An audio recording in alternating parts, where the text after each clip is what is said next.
robberies in parts of the country. Residents are terrified, whilst the robbers seem to get a field day using new strategies. The issue has come to the attention of the president, and in Wa, where he is touring at the moment, some religious leaders have called for increased security. We'll bring you all of that shortly, but right now let's go back to Mount 7 here in Accra.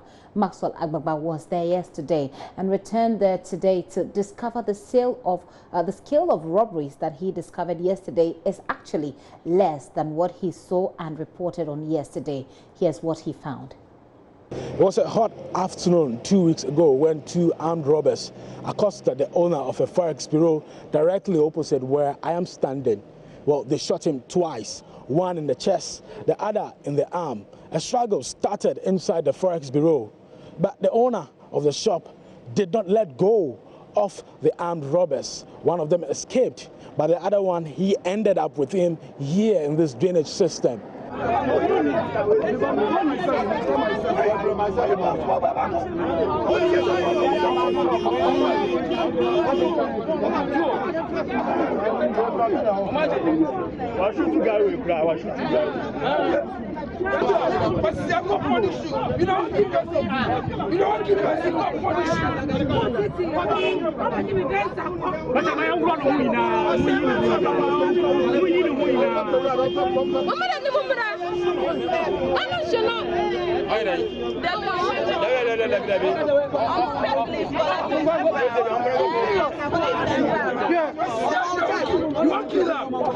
was at the office and my brother Habib called me around 12:30 exactly and was asking me which time do we pray the Friday prayers at our area. So what I told him was we pray 1:30 and 2. So what he told me was we'll be passing by. So when he came in, we were sitting and discussing. So after we went to the mosque and came back, what happened was a guy came in and he had 50 Ghana cedis, he wants CFA. So what I told him was, we don't have CFA now, so he left. And some couple of minutes ago, he came back again with his colleague. So when they entered in, that time I was not at the back of the counter, I was on the chest sitting. So when they entered it, he was standing just here where the generator was. And he was putting his hand in his pocket as if he was removing money. So that time, I was focusing, my mind was on him. So what I just saw that moment was, he just pulled out a gun out. That moment, as I saw the guy just move 1, 2, 3 steps and face him, that was the time. What I hear from him was, move back. After the move, he just shot me on my chest. So that's where I started struggle with him. So as the struggle was going on, I was hearing the other one telling his colleague that he should shoot. So that was the second time shot that I had on my arm. They shot you again? Yeah, they shot me again. Yeah, as you can see me. But they shot me again. So after the struggle, what I remember was I told my brother to open the gate for me. So when he opened the gate, the one I was struggling with, I tried to bring him out, and I dragged him around, so on the roadside. That was the time I took him out. So as his colleague saw that time I left the other one inside with my brother, they also were inside struggling. So as he saw that the way we were struggling, I was struggling with his colleague, he just rushed out and sparked up the motor. So the one I was struggling with was like, hit him with the motor, hit him with the motor. So after that, I was hearing that he was speaking Hausa language. So after that, I still tried to pull him back, drag him, and at the back of the gutter there, that's where we went to end ourselves there. So that's where I hold him. That time I was bleeding. That's when my brother came out and I shouted and told him to call for assistance. So one man was passing, he knew me, and he asked, what is happening? I just said, oh, Amores attacked me, so this is the one. And he called the police people. That was the time police people came then. I released him, they handcuffed him, then I shut out the shop. So this happened around what time? 3 p.m. exactly. Wow. 3 p.m. So And all of this happened within how many minutes? It happened like when we were in about 2-3 minutes. The struggle was done. Now everything was happening outside. So people were snapping pictures, video and that stuff instead of assisting and help, as they hear the gunshot and that stuff, Didn't know it was a robbery attack, or they thought you guys were just fighting? No. You guys were fighting? That I was bleeding and how the struggle was going. Later on, they realized that it's something which was going. Well, that moment, the other guy was on his motorbike. You see, he was on his motorbike. That moment, if like there was an early assistance, we can even get hand of that one self here. That's the victim's account of what happened to him.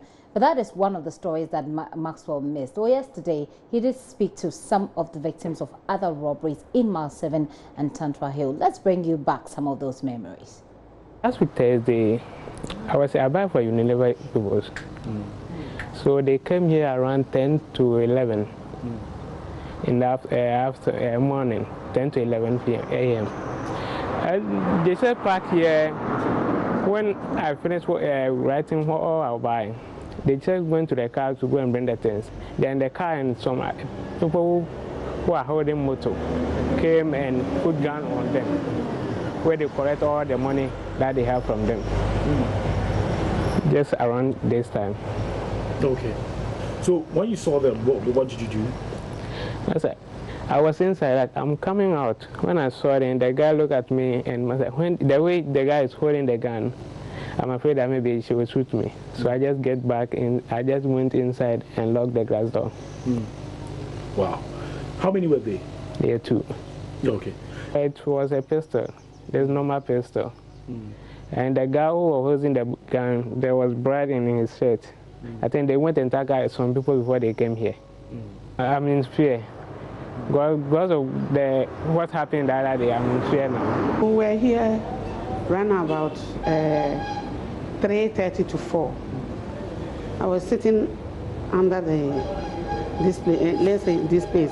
I was here with them for 3-4 hours. Then I saw I'm feeling hungry, so I'm going to find some food to eat. So I was sitting here when I saw a private car parking here. Then the man get out with a jacket, coat, a leather jacket. Then I said, oh, why this leather jacket? It didn't take about 1 minute. Then I heard, pew. Then I saw that it's a armed robbers. So I started shouting, armed robbers, but no help. Until the time they finished, they left. How much and what did they take away from you? They take our mobile money, Tigo, Airtel, Vodafone, and MTN. They took all the money. It's about, it's over 100. For me, I know it's my mobile, the prepaid, Tigo and this thing is 7,000, and at MTN is roughly 55,000. So when we add it, it's 10,000 plus and mobile phone. Our Tigo mobile phone, Airtel, and your iPhone. Yes, I'm fear now. So even I went to police station and told them that they will give us a police to come and guide us, but the price is too much. I'm from private security one, and they also is getting to 1,000 a month. A month. A Wednesday afternoon around 3:30 to 4 p.m. We were inside with my brother, other colleague, and we saw 2 guys from Corolla. They came inside the shop. And when they come, as soon as they came inside, they opened the gates and they entered. So I was trying to give my iPhone to my sister, then they gave a warning shot. Did you realize that they were armed robbers? Yes, we realized that because they wanted to close the door and the gates breaks. So people get to know that they are armed robbers. So when they entered, we recognized that like they come to steal our money. So I tried to give my phone to my sister, then they gave a warning shot. Then they came in and took everything here, the money, the iPhone. So I was struggling with one. and one of them slapped me and used the, I don't know whether it's a stick, something to hit my back. And they told me to sleep on the floor, or they will kill me because I was trying with them. And the man was also with me here. Yes, and they took everything. One of them said policemen are coming, so they should run away, then they vanished. Today. But talking about armed robbery, let's go back to it. Very soon we'll be telling you about a self-confessed reformed former armed robber who tells us what his thoughts are about, or some claims or allegations that he makes about political leaders being behind the spread of weapons or illicit weapons that are being used for these robberies. But ASP Efiatenge speaks for the Greater Accra Region Police. She has been to the Mile 7 community to check out the situation. That yesterday we spoke to her. She indicated that there has been a swoop and some about 45 people have been arrested. What has he found out in Mile 7? Let's hear from her. Since the police started recording a number of attacks on residents within Mile 7, the Mile 7 police decided to draw up a strategy to deal with the menace. And since one of the strategy had to do with impounding motor vehicles they see at odd hours within that jurisdiction or that stretch, and motorbikes that usually ply these areas, especially the quiet areas, and that is the time that we have observed that they strike when people are not around. You know, when the place is quite serene and quiet. So the Mile 7 police decided to begin the interception of these motorbikes. And that is why we have these number of motorbikes here. And then that is a way to also try and also intensify police presence within Mile 7. And even one of the robberies that took place 2 weeks ago within a Forex Bureau at Kingsby area, there too, one of the suspects was arrested. And the other one managed to escape. And we also retrieved a locally manufactured pistol that they used in committing the robbery, when in the process they tried to also shoot the attendants in the Forex Bureau.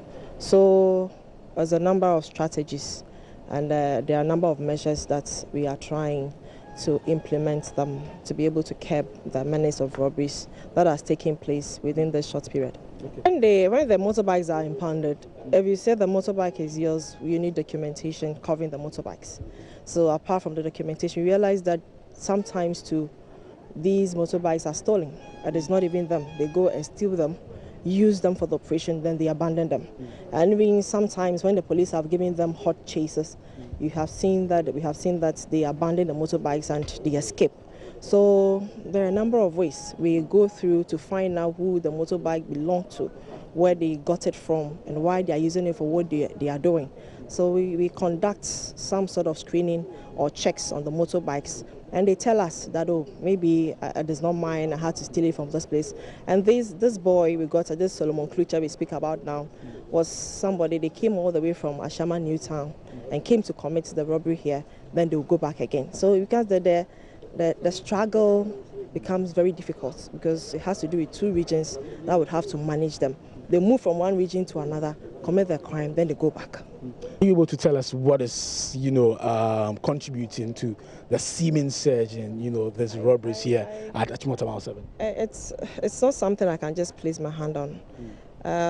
What we have observed is that they monitor people and find the times that are convenient for them, the times that they believe that people probably go into the business district. People will go to work and they'll leave their homes, because if you look at these areas, it has to do with the residential areas. So maybe even if people are being attacked at that time, it will take people time to be able to get there. So that is the trend probably we are observing, looking at the times when it will be convenient for them at a time where people are not around for them to be able to commit the crimes they do. ASP Efiatenge speaks for the Greater Accra Region Police there on her observations from that place. So you're still watching The Pulse with me, Gifty and Doppy. I'm going to take a very quick break. But when I return, like I said, we're going to tell you about the confessions of a reformed armed robber, what he says about the availability of weapons to armed robbers. And of course, we engage some safety experts on how we can stay safe. Please stay with us.